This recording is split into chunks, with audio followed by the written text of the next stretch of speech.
Bienvenidos a su programa La Rebelión de las Canas, la voz oficial de la Asociación de Jubilados de la Autoridad de Energía Eléctrica.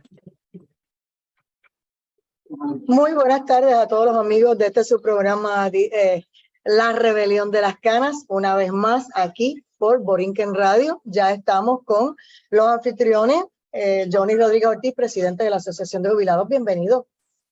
Muchas gracias, saludos y buenas tardes a todos. Siempre es un placer estar aquí con ustedes. Y está con nosotros Ronald Vázquez, el presidente del capítulo de Jubilados de la UTIER. Bienvenido. Gracias, Adagisa. Saludos Johnny y saludos a todas las amigas y amigos Radio Escucha. ¿Con qué empezamos? Pues vamos a felicitar a los compañeros del capítulo de Guayama, a su presidente, Carlos Vicip. Hoy celebramos la asamblea de este año en ese capítulo y fue todo un éxito. Completamos el quórum de forma muy cómoda. La asistencia ha ido mejorando desde que se hizo el cambio a separar esa celebración de asamblea de la de Ponce, porque en el pasado se juntaban ambas. Y el problema que teníamos en lugares donde hacíamos eso era que si se celebraba la asamblea en Ponce, pues pocos compañeros del capítulo de Guayama asistían y viceversa. Y se perdía muchos recursos y además no llevábamos el mensaje que deseábamos llevar y que era necesario. Eso pues lo hemos superado, lo hemos dejado atrás también. Los cambios administrativos que hemos hecho. Y para adelante, ahora la próxima semana será la asamblea del capítulo de Ponce, el próximo 22. Este va a ser en el lugar de un centro comunal en Perla del Sur. Johnny, creo que es Bayamón, el 15. ¿El 15? El 15, la próxima, si no me equivoco, y es Bayamón. Bueno, yo tenía entendido a la inversa, pero bueno, lo importante es que estamos llevando a cabo las asambleas y este es el más activo en la celebración de las mismas. Ya celebramos esta y son dos más que se dividirán entre Bayamón y Ponce, 15 y 22 de septiembre. Todas citadas para la misma hora, a las 10 de la mañana. Y el propósito será el mismo, informarle a los compañeros y que ellos nos informen a nosotros cuáles serán los últimos acontecimientos para que reaccionen a las noticias que le llevamos, que son mixtas de todo tipo, pero esa es nuestra labor, nuestra función, nuestra misión sobre todo, y eso no lo vamos a soslayar. Vamos a hablarle a los compañeros las cosas como son. En cuanto a los problemas que estamos teniendo los abonados de la Autoridad de Energía Eléctrica en este país, esto pica y se extiende. Se ha venido hablando mucho cuando se descubrió de la avería que hubo en la central Palo Seco, en la unidad número 4, donde ese generador prácticamente quedó destruido. Y son 216 megavatios que están ausentes de la generación y serán 216 megavatios que hay que cubrir para satisfacer la demanda de energía eléctrica con diésel, que siempre hemos mencionado que es más caro que la gasolina, o con gas natural, que es el negociazo que tiene New Fortress en esas unidades de emergencia que está instalando FEMA, porque perdón, si bien es cierto que esas unidades las está instalando y las está operando FEMA, también es cierto, y que para el pueblo no hay costo en cuanto a eso, también es cierto que ese combustible que utilizan esas unidades se lo vende New Fortress, dueño de Genera.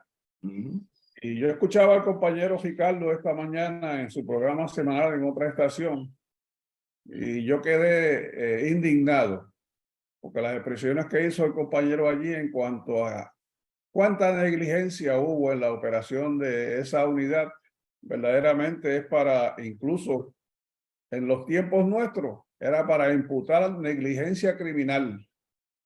al personal que allí se destacaba. Y negligencia criminal quiere decir acusaciones en el Departamento de Justicia y cárcel, de probarse culpabilidad, la misma negligencia. Yo precisamente trabajé muchos años, y no lo menciono mucho, pero y siempre en las plantas, 29 años en la Central Costa Azul, yo era operador del sistema. Y averías como esa yo las tuve. Y eran los tiempos donde no había el equipo supervisorio, el tipo de alarmas y todo tipo de avisos que ahora, con los que ahora se cuenta en las centrales, porque hay muchas manifestaciones de un generador dando ese tipo de problemas. Incluso a usted al pasarle por el lado, si está caliente, usted percibe la temperatura y eso conlleva una vigilancia constantemente de las 24 horas del día. Y no quiere decir que tiene uno que estar parado al lado del generador vigilándolo, pero es parte de las ondas que paulatinamente se dan alrededor de la planta, además de la toma de lectura y la lectura de parámetros en la sala de controles, en la llamada consola. Y yo tuve averías como esa y afortunadamente, porque tuve más de una, cuando no había alarmas para eso. Y afortunadamente aquellas situaciones pudimos controlarlas y no hubo daños mayores. Recuerdo que hay un ingeniero jubilado, se llama Noriega, que era supervisor de turno en esa planta. Nos cuenta que en una ocasión tuvo una situación parecida y su generador ni se dañó ni se quemó, ni hubo que siquiera sacar la unidad de servicio, porque él responsablemente afrontó la situación y resolvió el problema. Él como ingeniero de turno trabajando de madrugada, que no hay mucho apoyo porque el personal trabaja de día. Él me cuenta eso y yo, pues, con las referencias de mi experiencia en la Central Costa Azul, pude entender lo que él me explicó. Así es que yo creo que Ricardo tiene esa razón. A mí me cuesta mucho trabajo incluso pensar así serenamente que esa situación se dejó de generar a propósito. Pero eso es lo que dice el compañero por la información que tiene. Y yo no pondría las manos en la candela ahora que están esos contratistas haciéndose cargo de la operación por ninguno de ellos. Por ninguno. Porque en la medida que las unidades de combustible fósil están fuera de servicio, como las unidades 5 y 6 de Aguije de Costa Azul, las unidades 1 y 2 de Aguije, las unidades 3 y 4 de Palo Seco, las unidades 8, 9 y 10 de San Juan. En la medida que esas unidades están fuera de servicio, que son de combustible fósil, de búnker sí, porque no queman gas natural, solamente en Costa Azul. Hay que utilizar unidades de emergencia y hay que utilizar el combustible más caro. Y es cuando más caro sale de servicio y es cuando más inestabilidad hay en el sistema. Y estamos ante una compañía mafiosa, Genera, que incluso el compañero informa esta mañana que tienen unos 18 camiones cogiendo por las carreteras de Puerto Rico para suplir el gas natural a esas unidades. Y eso es un riesgo calculado muy, muy peligroso. Manejar ese tipo de combustible por las carreteras de Puerto Rico. Eso es peor que manejar el gas propano. Pero en la medida que hay ese tipo de averías, más dinero hace New Fortress. Y ante una situación como esa es la que estamos. Así que el pueblo de Puerto Rico, yo creo que es hora que tanto el señor Fermín Fontanes como el negociado de energía, como el ingeniero Josué Colón, que es el director ejecutivo de la autoridad, como el gobernador, como Tatito Hernández, ahora sin el representante Luis Raúl Torres, en la Comisión de Energía, le den cabeza e investiguen qué fue lo que pasó allí y fijen las responsabilidades que sea necesario, porque no creo, me da mucho trabajo pensar que han traído a esos contratistas a destruir el sistema eléctrico para instalar todos los sistemas de su conveniencia y de su negocio y venir a hacer todavía más dinero del que están llevándose con esos contratos leoninos que firmaron, con ese montón de contratistas que han traído. Es hora ya, señor gobernador, de dar un paso al frente y olvidarse de todo lo demás, hasta del financiamiento de las campañas, y pedir que esto se investigue hasta las últimas consecuencias. Porque si nos hubiese sucedido a nosotros, lo más probable es que el personal de esa central estuviera gestado. De eso es de lo que estamos hablando. Y eso es una situación que nosotros no Johnny, podemos... perdona que te interrumpa, pero como siempre han estado diciendo que la gente de Genera eran los mismos de la Autoridad de Energía Eléctrica y que sencillamente cambiaron algunos empleados y ya, yo creo que es importante que se le diga a la gente si eso es así o si realmente la mayoría de los que entraron a Genera son gente de afuera o contratistas, como dijiste, y no necesariamente la gente que tenía la experiencia. Muchos de ellos están fuera en otras agencias de gobierno o se han jubilado. Podrían ser esos mismos, porque ciertamente hemos olvidado ya que Genera andaba enamorando a los operadores por lo difícil que es su reclutamiento. Pero hay situaciones en que un operador está entre la espada y la pared y por salvar una situación quiere sacar una unidad de servicio o tomar unas medidas que otro, que es su supervisor o su jefe o la persona que está dirigiendo el sistema eléctrico, no se lo permite. Y por omisión serían cómplices, ciertamente. Pero todas esas circunstancias podrían estar girando en torno a esta situación. Y para saber qué fue lo que pasó y quién fue el responsable, se debe investigar. A mí me gustaría saber cuáles serían las expresiones que haría este señor Daniel Hernández, que funge como jefe de las plantas ahora y que precisamente jubilado de la autoridad, durante su incumbencia fue la época en que el sistema eléctrico, que era lo que él dirigía, especialmente la generación, estuvo en sus peores momentos. ¿Cuáles son los niveles de contingencia, de acción en ese tipo de eventos que están tomándose? Porque también se nos ha olvidado cuántas líneas y cuántas casas y cuántas explosiones ha habido bajo la tutela de Luma. Porque ellos no pierden nada.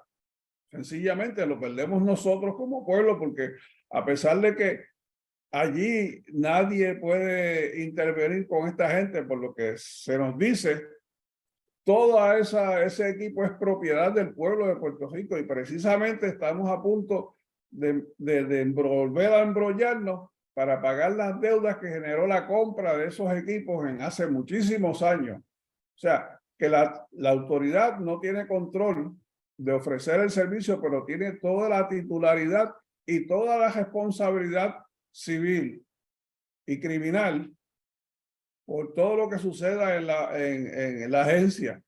Y por supuesto, esto es algo que han hecho pues con el propósito de desbaratar la autoridad, destruir la UTIER, acabar con nuestro sistema de retiro, pero siempre conservar, por eso que se quedan con la titularidad, conservar los beneficios que FEMA nos daría, si se le puede llamar así, porque nosotros también pagamos por eso, no es un regalo, a la hora de los daños, porque si se hubiese vendido la propiedad, pues entonces no habría ese tipo de arreglo para la recomposición del sistema eléctrico, como ahora se ha venido hablando incansablemente desde hace 5 o 6 años, que hay miles de millones de dólares para la recomposición, la reparación del sistema eléctrico, y eso no arranca, porque cada vez está peor. Y ahora, como éramos muchos, entonces vino la abuela y parió Juárez, porque llega a enero y mire qué desastre. Ciertamente esto no lo podemos permitir y no creo que debamos quedarnos cruzados de brazos y conformarnos con que pues que es un equipo viejo. Mire, ese equipo era viejo antes de que ellos llegaran allí. Y funcionaba. Esas cosas. Vamos a ver, Ronald Vázquez, porque la culpa ahora son o los unionados o los empleados, etcétera. Nadie de los gerenciales son responsables. No, ahora, perdona que te interrumpa, Jonás. Cuando se habla de la responsabilidad de transmisión o de distribución, el mensaje que ellos dan, aunque no utilizan esta frase, No, eso tiene que ver allá con generación, no, porque eso es un asunto de esa transmisión y distribución y allá ellos, yo no me meto en eso. Y ahí el periodista los deja ir, que es el problema también. Hola. Sí, mira, el gobierno de Puerto Rico le ha entregado en bandeja de plata nuestro sistema de generación por conducto de una subsidiaria que se llama Genera a la vendedora de gas que se llama New Fortress. Y New Fortress va a crear todas las condiciones posibles para maximizar la venta de gas, porque ese es su negocio. Y esto es en contubernio con el gobierno de Puerto Rico, que no es de ahora.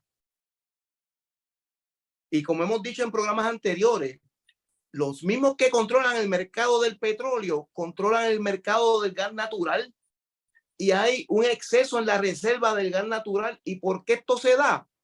Porque si, por ejemplo, mañana Adagixa compra un pozo de petróleo y Adagixa va con su maquinita allí a hacerle el agujero para sacar el petróleo, lo primero que va a encontrar Adagixa es gas, porque el gas es la primera capa que hay dentro de un pozo de petróleo, es gas. Por lo tanto, los que son dueños de los pozos de petróleo también son dueños del gas.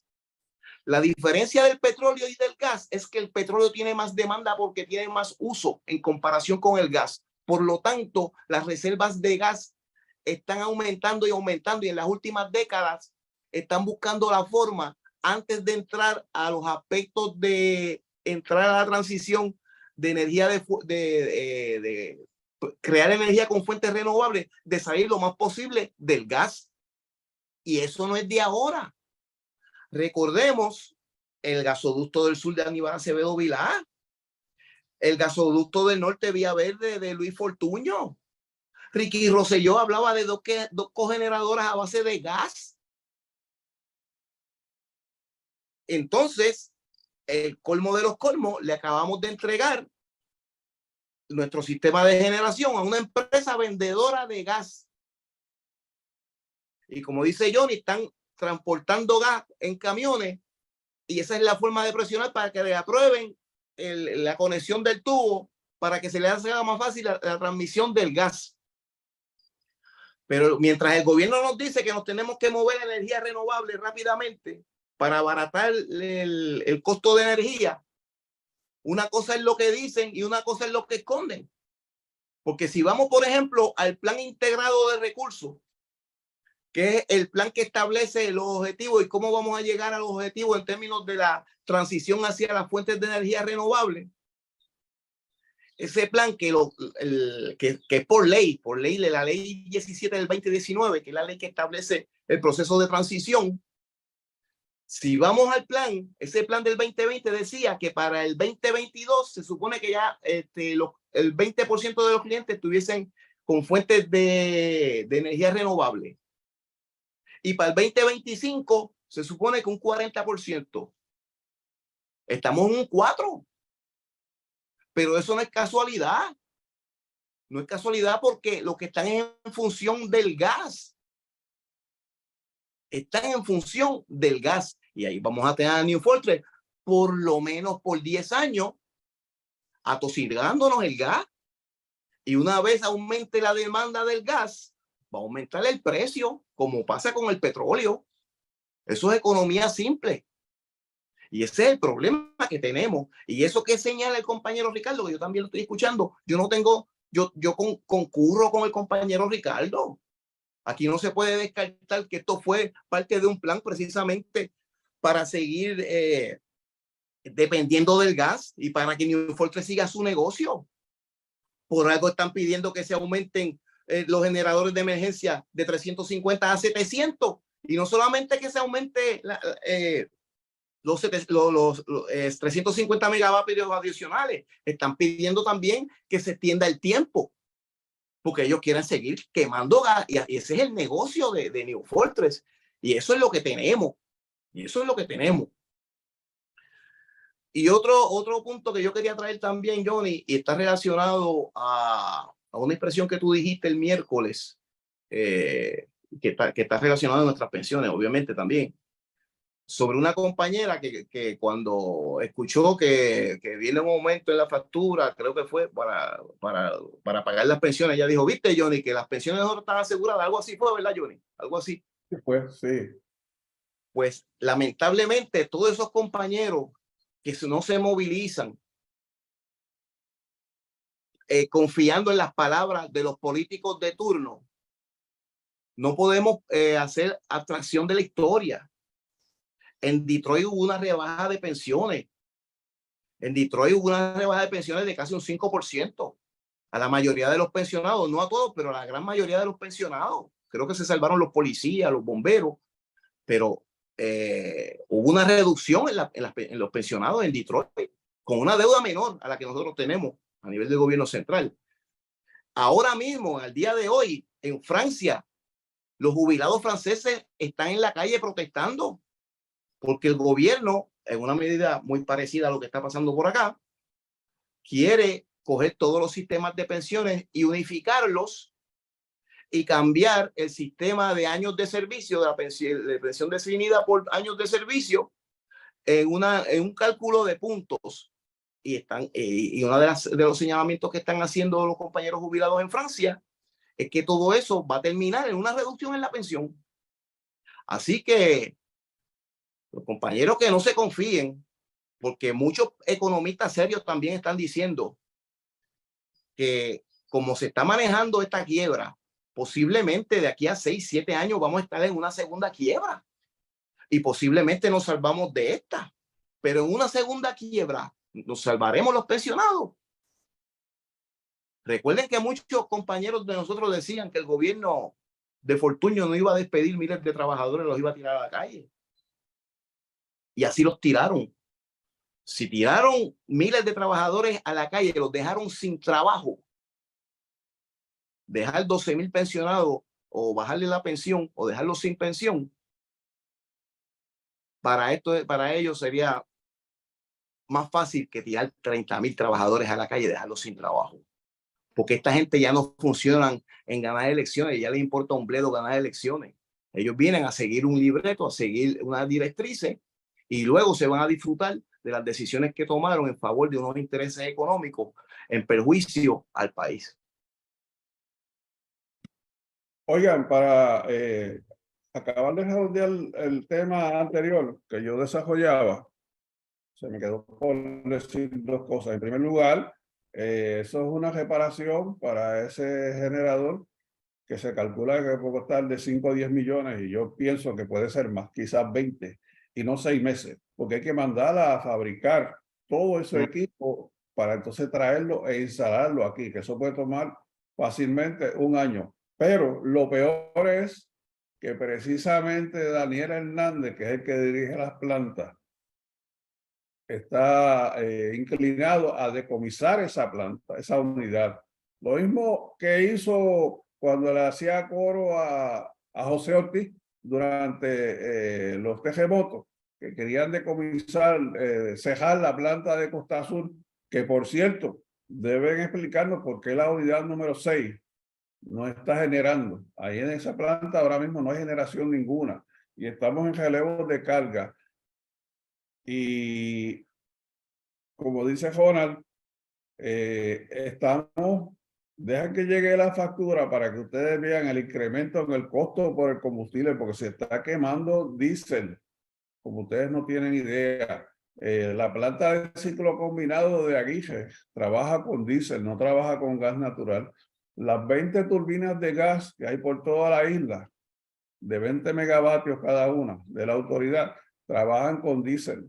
Y puede estar seguro usted que esas unidades están trabajando casi las 24 horas para poder suplir la demanda por la generación, porque no hay generación suficiente en la flota termoeléctrica, las unidades que mencionamos ahorita, y el sistema tiene que seguir funcionando. Al día de hoy creo que estábamos en 2.700 megavatios, y con ese déficit que hay en cuanto a una planta y la otra, es imposible mantener a todo el mundo energizado si no se cogen esas turbinas de gas, si no se quema ese gas natural en esas unidades que le llamaban mega generadores y son generadores de 25 megavatios. Eso no es ningún mega, pero de cualquier forma está resolviendo. El problema es lo que eso nos va a costar.